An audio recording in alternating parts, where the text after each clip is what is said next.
Oke, Assalamualaikum warahmatullahi wabarakatuh. Selamat malam teman-teman. Sebelumnya sorry banget untuk pertemuan dua kali ini gue lakukan secara asinkronus. Oke, jadi kita langsung mulai ya kali ya. Jadi pada pertemuan dua ini kita akan membahas tentang database dan TypeScript. Oh iya, sebelumnya buat absennya nanti kalian bisa foto foto pas kalian lagi nonton video ini. Terus nanti kalian bisa upload ke Dignition. Nanti gue siapin tasnya buat kalian bisa upload. Oke, mungkin untuk mempersingkat waktu kita langsung mulai aja. Nah, jadi apa sih itu database? Database adalah kumpulan data yang terstruktur dan disimpan secara elektronik dan dikelola oleh sistem bernama DBMS atau Database Management System. Nah, mungkin eh, kalian udah familiar yaitu MariaDB sama MySQL karena dipakai di kampus kan ya pas kelas apa itu basis data.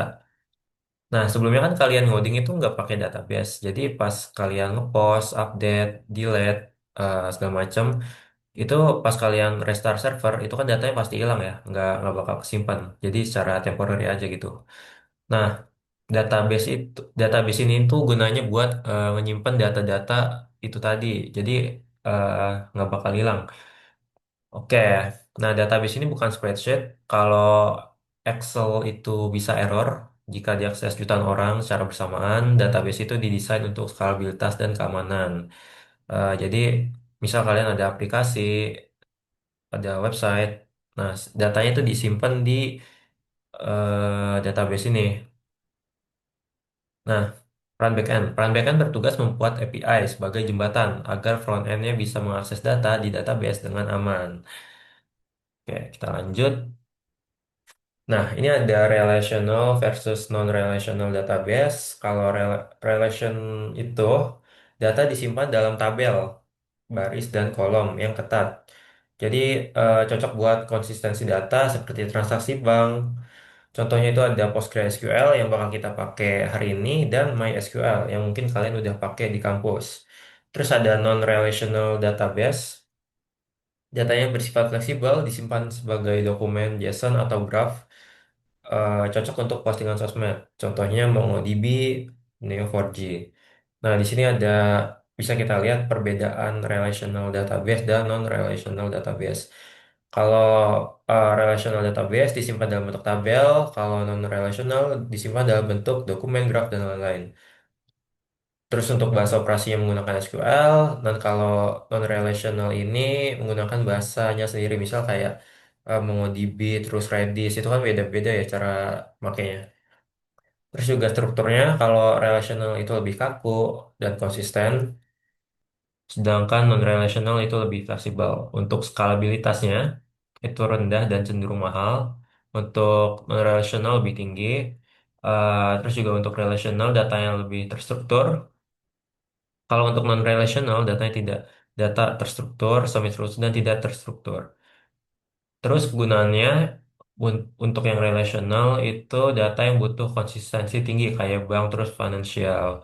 Kalau non-relational bisa kayak postingan media sosial dan lain-lain gitu. Oke, ini untuk anatomi relational database. Yang pertama itu ada table, yaitu kumpulan data dengan topik yang sama, misal table user. Terus ada kolom juga sifat dari entitas, misal nama. Jadi user itu kan punya nama, umur, terus mungkin pekerjaan, gender dan lain-lain. Itu masuknya kolom. Dan row itu row atau record itu satu kesatuan data utuh satu orang user. Nah, terus primary key itu ID unik untuk setiap baris dan foreign key itu adalah primary key dari tabel lain yang dipinjam untuk membuat relasi. Nah, ini bisa kita lihat contohnya di bawah ini. Ini kita punya sebuah table customer ya. Ada customer ID, ada first name, last name, birthday, money spent, anniversary. Ini ada tipe datanya integer, string, date, money, dan lain-lain. Nah, customer ini punya primary key, yaitu customer ID, yang bisa dipinjemin ke table lain. Misal di sini dipinjem di table order. Nah, ini tuh jadinya dia jadi foreign key gitu guys. Mungkin kalian udah belajar juga ya di basis data praktikum. Nah, sekarang normalisasi data. Normalisasi data yaitu proses merapikan tabel database untuk menghindari duplikasi data dan anomali. Jadi analoginya gini, daripada ini analogi lemari pakaian, daripada menumpuk baju, celana dan sepatu di satu laci, kita pisahin rak khusus kemeja, rak khusus celana, lalu kita hubungkan saat ingin dipakai. Data-data yang terpisah ini dihubungkan kembali menggunakan konsep relation. Nah, ini konsep relation kayak one to many, many to many. Jadi misal ini ya, ini kita punya tabel apa nih? Kayak mungkin spare part motor ya kali ya. Nah, ini bisa kita lihat kalau ini tuh ada nomor polisi, terus ada nama mekanik yang ngerjain, terus partnya apa gitu. Nah, habis itu setelah kita punya satu-satu tabel ini, kita bisa pakai di satu tabel secara bersamaan gini guys. Jadi kita nggak masukin semuanya ke dalam satu tabel, tapi kita pisah-pisah kayak gini biar lebih apa ya, lebih fleksibel dan juga menghindari redundansi data itu tadi. Oke, selanjutnya kita akan bahas PostgreSQL dan operasi SQL. Kita akan menggunakan PostgreSQL, RDBMS open source paling canggih di dunia. Kenapa? Karena dari perusahaan-perusahaan besar itu banyak make PostgreSQL karena lebih apa ya, lebih reliable mungkin kali ya, dan lebih kuat juga daripada MySQL atau SQLite. Oke, di sini kita bisa lihat jenis perintahnya, ada DDL atau data definition untuk mengubah atau ngebuat struktur tabel, misal create, alter, drop. Terus ada juga DML, data manipulation untuk mengolah isi data, misalnya insert, select, update, delete. Nah, ini sebenarnya ada lagi, ada DDL yang tadi, DML, terus DCL. DCL itu data control language. Itu gunanya buat apa ya, menyeting permission untuk user. Misal kayak grant. Grant itu, misal kita punya user, kita mau grant akses ke suatu table atau ke suatu database. Kalau ke revoke itu kayak kita ngecabut permission dari user itu. TCL itu transaction control language kalau nggak salah. Ya, ya, ya. TCL itu transaction control language. Itu ada commit, rollback, dan save point. Commit sendiri itu digunakan buat misal kalian ngelakuin transaction terus kalian mau eh, nge-update permanen, itu kalian pakai commit. Kalau rollback itu buat ngemundurin versi sebelumnya. Terus ada save point. Save point ini ibarat kayak checkpoint di game. Jadi buat tempat nge-save kalau kalian mau nge-rollback. Terus selanjutnya ada DQL. DQL ini data query language. Gunanya buat nge apa ya, menampilkan data-data yang ada di table kalian, yaitu bisa menggunakan command select. Oke, kita lanjut ke pengenalan TypeScript. Jadi TypeScript ini adalah JavaScript plus type safety. Dijelaskan kita biasanya masukkan teks ke variabel yang seharusnya berisi angka dan aplikasi akan rusak saat berjalan. Oke, misal di sini eh, kita pas gunain JavaScript ini kan biasa kita gini nih. Misal kita buat variabel umur, itu kan harusnya tipenya integer atau angka. Nah, tapi kalau kita masukin umur, terus kita masukin 20, ini kan tipenya string ya. Nah, JS itu nggak bakal peduli, jadi kayak diem aja. Padahal nggak boleh gitu, guys. Harusnya kan eh tetap tetap integer gitu bentuknya. Nah, itulah gunanya TypeScript. Nah, tipe data dasar TypeScript. Jadi TypeScript ini mendeteksi error saat kita mengetik kode, bukan saat user menggunakan aplikasinya. Jadi pas kalian ngoding, kalau kalian ada salah nih, nanti langsung ada merah-merah di situ, diingetin sama TypeScript-nya. Oke, nah ini perbedaannya. Jadi ketika kita mendefinisikan tipe data, Itu kalian harus ngedefinisi ini. Misal kalian ngebuat variabel namanya title. Nah, title ini itu harus punya tipe datanya apa. Kalian definisikan di sini. Apakah string, apakah number, ataukah boolean, segala macam. Dan di sini juga contohnya ada year, tipe datanya number, is release, boolean. Terus juga kita menggunakan interface untuk objek. Misal kita punya movie, punya data movie. Movie itu di dalamnya ada data ID dan juga ada title. Nah, itu kalian juga harus eh, ngedefinisiin tipe datanya apa. Misal di sini ID, number, terus title-nya string gitu. Oke, mungkin itu. Oh ya, kita masuk ke prakteknya.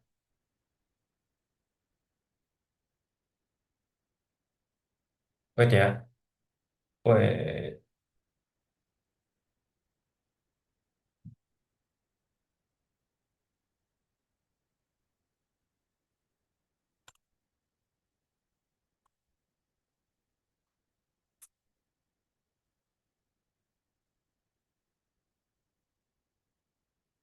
Oke, ini harusnya udah kelihatan ya.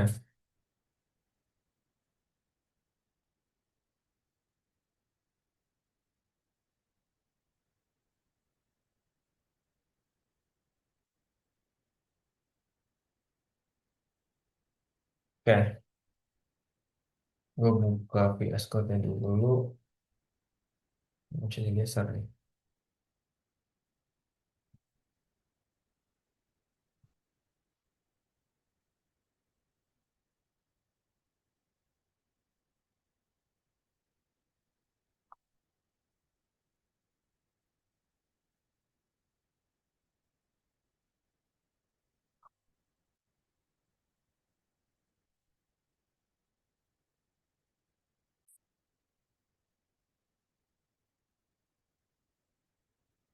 Oke, sekarang kita buka eh, VS Code. Kita buat ulang aja. Kalian cari di mana kalian mau ngebuat project. Terus gue mau buat folder baru namanya Movie API Express.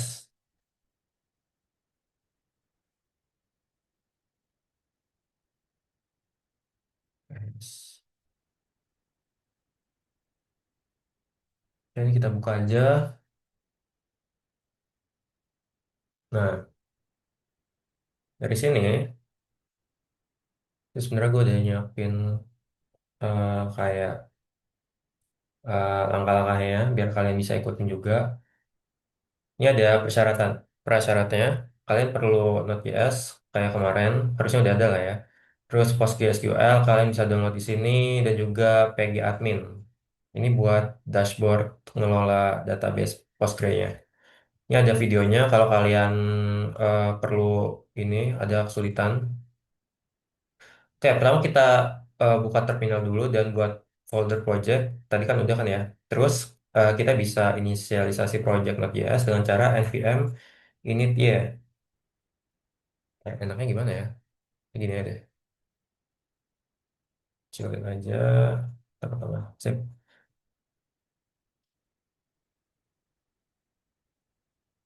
Oke, kalau udah bakalan ada eh, file package.json. Selanjutnya kita mau install Express. Kita install aja di sini.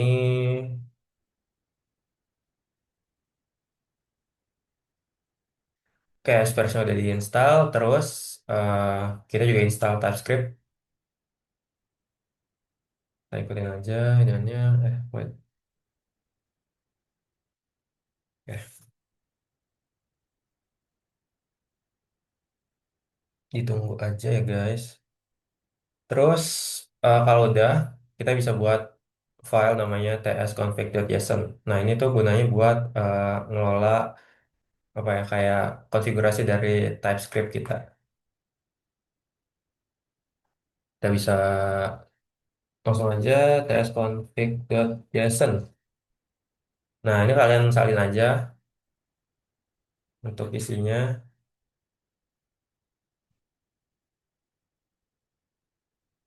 Nah, kalau udah Ctrl S. Selanjutnya, di package.json kalian bisa tambahin ini, type modul di sini. Terus kalian di bawah main ini tambahin mon ini type-nya. Oke. Selanjutnya buat file index.ts dalam folder src. Nah, ini adalah contoh apa ya, kayak kode singkat sederhana buat ngetes apakah server kita bakal jalan apa enggak. Dari sini kalian buat folder baru namanya src. src ini nanti kayak apa ya?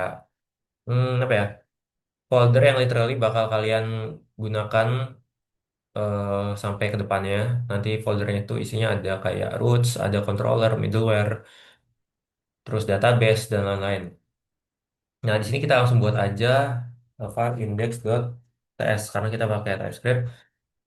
Kalau udah, yang kalian bisa salin code ini buat ngetes apakah eh ininya bisa berjalan. Oke, selanjutnya kalian bisa coba eh tes ya pakai ini, pakai komen ini nih. Not import tsx src index ts karena ada di dalam folder src. Coba kita jalanin aja. Oke, ini kan udah ada ya, udah ada pesannya. Coba kita cek ke localhost 3000. Oh, udah ada. Nah, di sini udah ada pesan hello world, artinya servernya udah bisa berjalan. Selanjutnya, kita buat file env. Ini nanti gunanya itu buat, ini di luar ya, kita buat di luar dot env. Itu tuh gunanya buat eh, kayak ngatur kayak database PostgreSQL nanti. Kita itu biarin dulu aja nanti. Terus di package.json kalian bisa tambahin script ini, yang ini ya, yang dev ini, biar eh, eksekusi, wait, enggak. Biar eksekusi ini cepat. Nah, kalian ke package.json, terus di script ini, misalin aja. Nah, jadi ini tuh apa? Ini tuh adalah script agar kita mempersingkat ketika kita mau nyalain server. Kan kalau tadi kita harus nulis kayak ini ya, not import tsx src index.ts. Nah, kali ini kita enggak, jadi kita langsung ngelakuin npm run dev. Karena di sini dev, jadi kita run. Nah, kenapa error? Karena belum di save kali ya. Oh ya, belum di save. Nah, coba kita run lagi, harusnya udah bisa. Wait, what? Kenapa nih?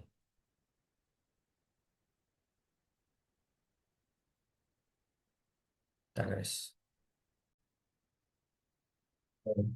Gue udah lihat karena tadi kurang satu ini ya. Apa flagnya ya? Jadi harusnya ini hanya dua di depannya V-nya. Ini juga udah gue benerin. Balik banget ya. Nah tadi itu kayak gini kan ya. Jadi kayak INV sama SRC-nya nggak nyambung, harusnya enggak. Oke, kita langsung ini aja. Ini kayaknya juga deh. Ini enggak. Kayak kita juga perlu nambahin ini komen apa script build. Ini kita tambahin koma aja terus. Nah, terus kita bisa jalanin npm run build. Nah, jadi ini tuh apa? Ini tuh buat nge-build apa ya, kayak eh, project kita. Jadi kan karena TypeScript ini dia tuh nggak bisa berjalan di browser, jadi tuh untuk sekarang browser kita tuh cuma bisa nerima file bertipe JavaScript. Nah, jadi kita perlu apa ya, kayak nge-convert dulu dari TypeScript ini ke JavaScript agar program kita tuh bisa berjalan di browser. Tapi itu untuk production sih. Jadi untuk di lokal kayaknya aman aman aja. Eh, tapi ini bakal pakai nanti. Jadi kita bisa taruh dulu di situ. Selanjutnya kita buat file gitignore. Ini buat nanti juga buat Git, tapi kita taruh dulu aja. Se- Kita buat di luar namanya gitignore. Kita salin aja. Jadi git ignore itu nanti pas kita upload ke apa ya kayak ke remote repository ke GitHub, kita nggak mau beberapa file ini itu kelihatan ke publik, nggak keikut push juga gitu maksudnya. Ini ada node modules, terus ada ini file buat ngebuild tadi, habis itu .env karena ini env ini bersifat confidential nanti. Oke, selanjutnya kalau udah kita bisa buat eh, database di PG admin. Kayak setelah kalian punya database sudah udah punya PostgreSQL tadi dan udah download PG admin, ntar ya. Nah, kalian bisa buka aja. Nanti kalian pasti bakal disuruh buat kayak ngebuat user sama apa ya kayak netapin password kalian. Nah, itu kalian harus ingat ya passwordnya apa, soalnya nanti itu penting-penting. Oke, buat ngebuat database, kita bisa buka ini, terus database, kalian klik kanan, habis itu kalian create database. Nama databasenya misal di sini Movie Express, udah gini ya. Ownernya biasanya gue pakai post. Habis itu kalian save aja langsung. Oke, kalau udah gini, untuk sekarang kan kita nggak pakai ORM ya guys. Jadi kita perlu ngebuat table manual. Untuk membuat tabelnya, kita bisa ke mana ya? Ke skema. Skema, terus ini ada table. Terus kalian create table. Apa jangan gitu ya? Kayak pakai ini deh. Gue udah nyiapin ini tadi. Bentar. Nah ini. Kita lewat komen line aja.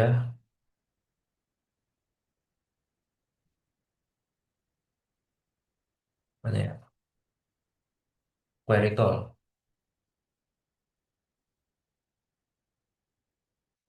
Ini kita bisa salin harusnya. Habis itu kita jalanin di sini ya F5. Oke, kalau udah bisa kita refresh. Harusnya udah punya table user. Untuk melihatnya kita bisa ini view terus all rows. Nah, ini kan kita udah punya apa ya? Udah punya field ID tipenya integer terus dia primary key. Habis itu kita punya field nama tipenya varchar terus email juga tipenya varchar. Oke, kita bisa lanjut. Nah, sebenarnya ini udah, tapi kita bakal nyoba masukin data ke database kita. Wait.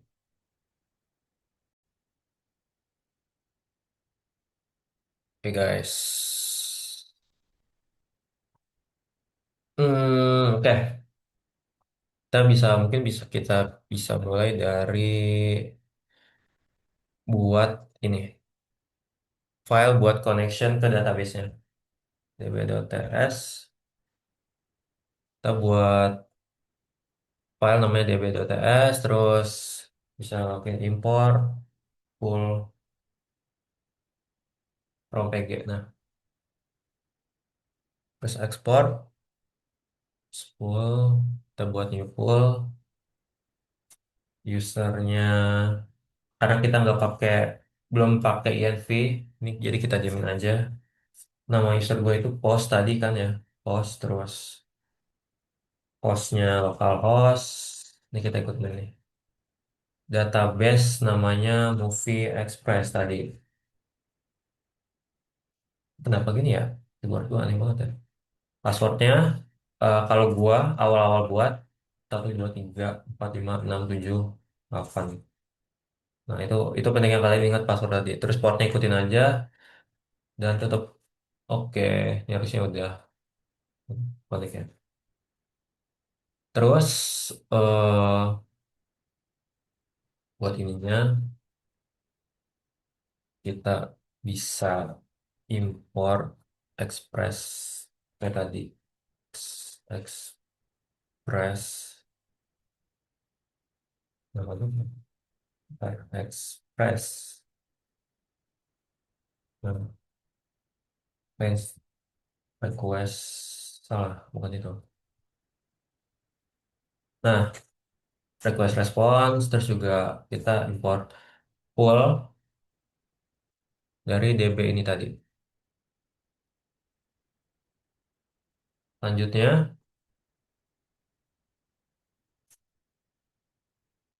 const app express app dot use express JSON ini middleware supaya Express itu bisa ngebaca JSON dari body request yang kita kirim nanti. Terus kita buat endpoint namanya post. Ini enter gue kenapa gini kan? Wait, aneh banget. Post gue mau URL-nya itu add add user karena nanti kita bakal ngirim user. Terus kita buat variabel namanya name sama email. Oke, kita validasi dulu. If eh,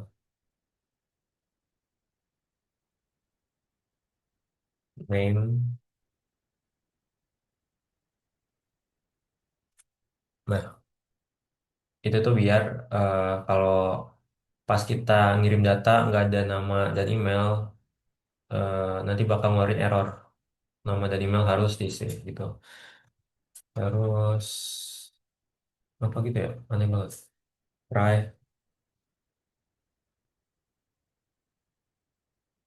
Oke, kita buat cons. Ikutin aja ini query variable namanya query text. Nah, values-nya nama terus email. Cons result void pool dot query. Di situ query text di sini itu values. Selanjutnya kita kirim responnya. Eh, dapat ya. Press status slotnya 2001. Ini enggak. JSON message-nya yes. Ya ini boleh terus user. Nah, terus ya udah. Ya, ini kita tutup dulu. Patch error. Ini berantakan banget ya.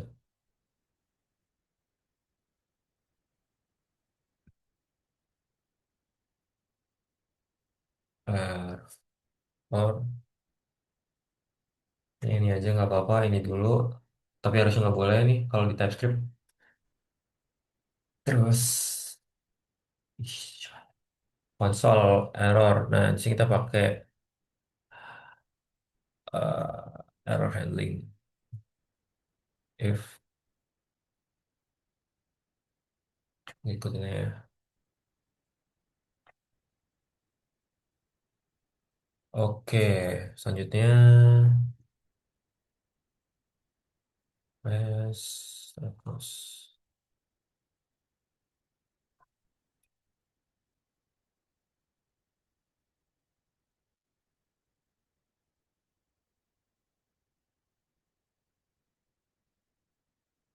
Tutup. Hmm. Di bawah kita tutup lagi.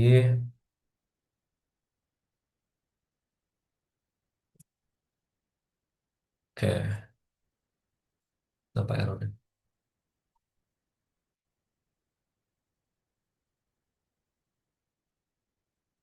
Kita lanjut dulu aja. Hmm. Cons port ya itu 3000, harusnya di atas ini sih, pindahin aja ke atas. Port 3000, terus add dot listen port. Oke, udah, kita ganti aja ya, gimana ya. Hmm, HTTP. Nah, ini kenapa error ya? Wait.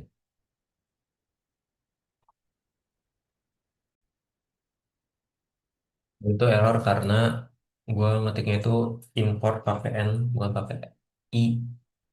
Nah, makanya dia nggak bisa nyari ya. Oke, kalau udah gini mungkin kita bisa langsung jalanin aja servernya pakai npm run dev.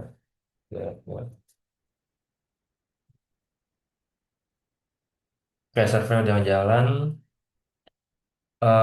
Di sini kita bisa tes pakai Postman. Ya, kalau kalian punya Postman. Cuma tadi pas gue cek Postman gue tuh agak aneh, error gitu. Metodenya nggak bisa diganti. Jadi di sini gue pakai extension yang namanya Thunder Client.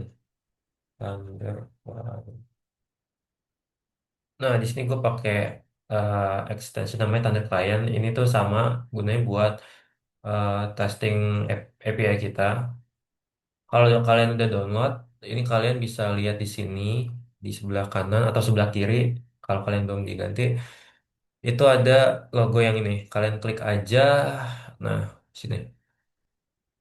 Terus kalian bisa ngelakuin new request. Kalau udah gitu, ntar, ini ganggu ya. Kalau udah gitu, kalian bisa ngebuat, sebenarnya kalian bisa buat collection, cuma eh, harus berbayar ya kalau ini collection tuh. Jadi untuk sekarang kita bakal ngebuat request biasa aja,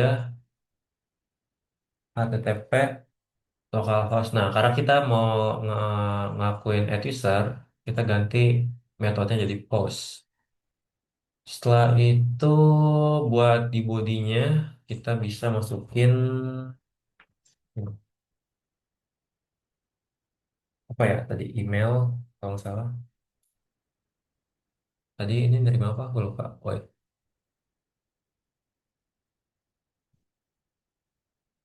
Di email kita. Nama sama email ya, name sama email. Kenapa ada dua nih? Nah, nama dulu. Name-nya misal nama gua Bobi. Terus emailnya stmentor@gmail.com. Nah, ini tuh data yang mau kita kirim, terus kita send aja. Kenapa nih? Internal server error. Wait, what? Mungkin karena ya, kayaknya gue salah ya. Ini nama, nama, terus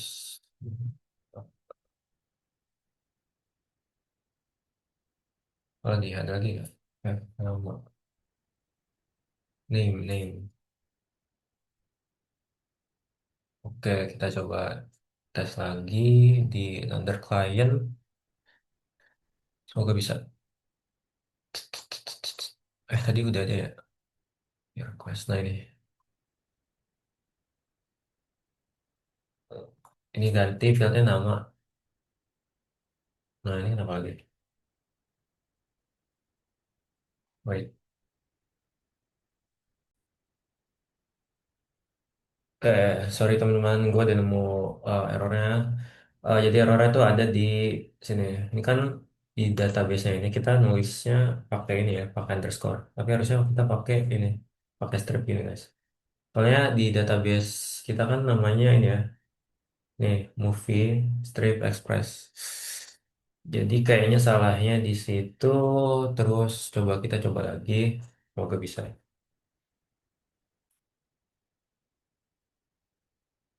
Oke, http at user host ini nama tes orang satu email orang satu at gmail.com. Oke, coba kita send. Itu nggak bisa kenapa nih? Wait. Yes. Nah, ini gue tahu error itu karena kita tadi pakai name. Nah, ini belum diganti ya. Soalnya dia tuh mau ngemasukin query insert ini nama sama email. Jadi kan kita ngirimin nama ya, bukan name. Jadi kita harus pakai name. Aduh, itu kayak pelajaran tuh. Biar nanti pas development kalian nggak pakai bahasa campur-campur ya. Jadi sekalian pakai bahasa Inggris aja. Nggak usah campur-campur. Oke, kita coba lagi. Apakah bisa? Nah, di sini akhirnya bisa ya guys. Setelah error tadi beberapa kali. Kalau dia bisa, nanti statusnya 201 dan dia bakal ngasih respon ini datanya sama message-nya. Jadi coba kita cek apakah udah beneran masuk. Karena kita nggak punya endpoint buat ngecek, kita bisa cek langsung di PG adminnya. Oke, ini kan database kita. Kita buka skema, terus buka table, buka users, terus kalian bisa klik kanan, view data, all rows. Nah, harusnya udah ada. Nah, ini kan udah ada ya. Tadi kan kosong. Udah ada ID-nya satu, ini auto generate, terus nama nih. Ada namanya, terus ada emailnya. Oke, paling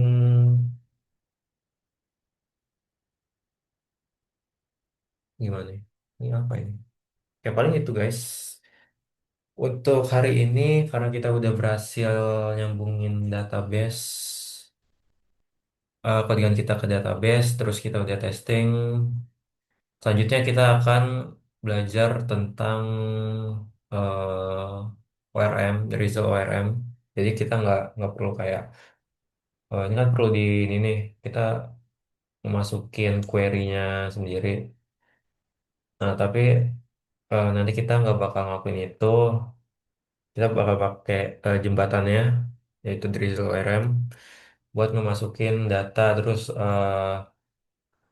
buat ngatur table juga buat ngebuat table. Tadi kan kita ngebuatnya tuh ini kan ya pakai manual lewat sini. Terus ya besok juga kita bakal belajar tentang CRUD, create, trade, update, dan delete. Terus juga kita nanti bakal belajar folder structuring yang baik di bagian itu seperti apa. Jadi kita nggak eh, jadi satu semua nih, controller, terus query-nya segala macam. Oke, paling itu aja guys untuk pertemuan kali ini. eh Jangan lupa buat absen, terus fotonya kalian masukin ke Dignition. Oke, paling itu aja. Thank you guys. Semoga kalian bisa ngikutin dan ya, thank you.